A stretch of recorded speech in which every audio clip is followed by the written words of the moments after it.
Okay, so let's take it step by step. So first I'm going to do the group by clause to find the total number of payments for each customer. So it's something like this. Select customer ID from payment, group by customer ID, and let's put the count. So I have here all the customers and group by. Now I want to display the first name and last name, so not the customer ID. So what I want to do, I will put first name, last name, but these are not in my table payment. These are in my table customer, which my table payment has this foreign key with the primary key for my table customer. So I will need to do a join customer table on. I will need to specify now the condition, and now I will need to group by first name and last name, because these are the unique combination of every specific customer.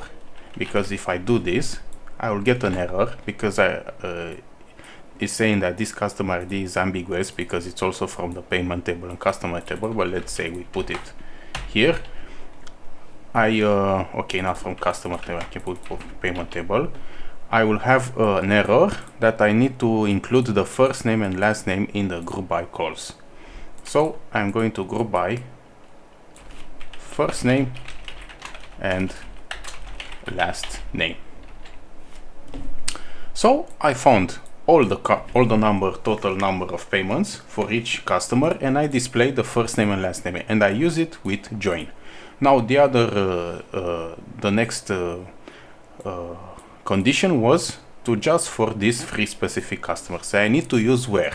So let's say if I put where here, where first name in, if you remember, in you can specify multiple values, an array of values. So I can put here Hilda, Sue, and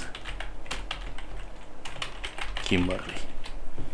So I will have an error because the where clause needs to be before group by. Otherwise, what Postgres is going to do is going to fire this statement, and the next statement, it will be ignored. So I put it before the group clause, and I have my solution. So I used group by, unique combination, because first name and last name is a unique combination.